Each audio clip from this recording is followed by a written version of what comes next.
Ashwini madam ಅವರು ಒಳ್ಳೆ ಕೆಲಸಗಳನ್ನ ಮಾಡ್ತಾ ಇದ್ದಾರೆ. ಒಂದು ಕಡೆ ಸಿನಿಮಾ ನಿರ್ಮಾಣದತ್ತ ಮುಖ ಮಾಡಿದ್ದಾರೆ. ಪಿ.ಆರ್.ಕೆ. ಸಂಸ್ಥೆ ನಡೆಸಿದ್ದಾರೆ. ಇನ್ನೊಂದು ಕಡೆ ಇನ್ನೊಂದು ಜವಾಬ್ದಾರಿಯನ್ನ ತೆಗೆದುಕೊಂಡಿದ್ದಾರೆ. ಅದುವೇ ಸಣ್ಣ ಮಕ್ಕಳಿಗೆ ಒಂದು ಶಾಲೆನ ತೆಗೆದಿದ್ದಾರೆ ಜೂನಿಯರ್ ಟೋಸ್ ಅಂತ. ಅದು ಬೆಂಗಳೂರಿನಲ್ಲಿ ಹಲವಾರು ಬ್ರಾಂಚ್‌ಗಳಿದಾವೆ. ನೋಡಿರ್ತೀರಾ ಇತ್ತೀಚೆಗಷ್ಟೇ ಇನ್ನೊಂದು ಬ್ರಾಂಚ್ ಅನ್ನು ಸಹ ಓಪನ್ ಮಾಡುತ್ತಿದ್ದಾರೆ.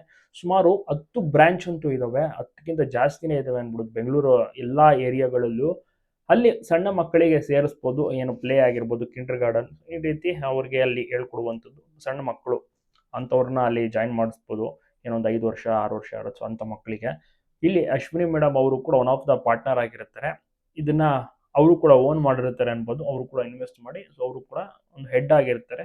ಸೊ ಈ ರೀತಿ ಅವ್ರಿಗೆ ಆಸೆ ಇತ್ತು ಒಂದು ಶಾಲೆನ ತೆರೀಬೇಕು ಅಂತ. ಬಟ್ ದೊಡ್ಡ ದೊಡ್ಡ ಜವಾಬ್ದಾರಿ ಇರುವಂತ ಕಾರಣ ಅದನ್ನ ನಿಭಾಯಿಸೋದು ಕಷ್ಟ. ಸೊ ಹೀಗಾಗಿ ಪಾರ್ಟ್ನರ್ ಆಗೋಣ ಅಂತ ಸಣ್ಣ ಮಕ್ಕಳಿಗೆ ಏನೊಂದು ಜೂನಿಯರ್ ಟೂರ್ಸ್ ಅಂತ ಶಾಲೆ ತೆರೆದಿದ್ದಾರೆ. ಬಹಳಷ್ಟು ಚೆನ್ನಾಗಿ ಓಡ್ತಾ ಇದೆ. ಎಲ್ಲಾ ಕಡೆ ಕೂಡ ಒಂದು ಬ್ರಾಂಚ್‌ಗಳು ತೆರೆದಿರುವಂತ ಕಾರಣ ತುಂಬಾನೇ ಅಡ್ಮಿಷನ್ಸ್‌ಗಳು ಕೂಡ ಆಗ್ತಾರೆ. ಇಫ್ ಇನ್ ಕೇಸ್ ಅಪ್ಪು ಅವರು ಇದ್ದಿದ್ರೆ ನಿಜವಾಗ್ಲೂ ಅದು ಎಷ್ಟು ಖುಷಿ ಪಟ್ಟಿರೋರು.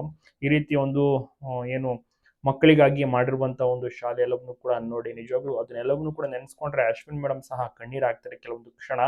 ಇರ್ಬೇಕಾಗಿತ್ತು ಅದನ್ನೆಲ್ಲ ನೋಡಿದ್ರೆ ಖುಷಿ ಪಡೋರು ಅಂತ. ಒಂದ್ ಕಡೆ ಮಕ್ಕಳ ಒಂದು ವಿದ್ಯಾಭ್ಯಾಸ ಕೂಡ ಚೆನ್ನಾಗಿ ನಡೀತಿದೆ. ಅದನ್ನು ಕೂಡ ನೋಡಕ್ಕೆ ಏನು ಅಪ್ಪು ಅವರಿಲ್ಲ. ಅಪ್ಪು ಅವರು ಕುಟುಂಬದಲ್ಲಿ ಒಂದು ಮುಖ್ಯಸ್ಥರಾಗಿದ್ರು ಮತ್ತೆ ಎಲ್ಲರಿಗೂ ಕೂಡ ಆಪ್ತರಾಗಿರೋ ಇಷ್ಟವಾಗಿರುವಂತ ಒಂದು ವ್ಯಕ್ತಿ ಆಗಿದ್ರು.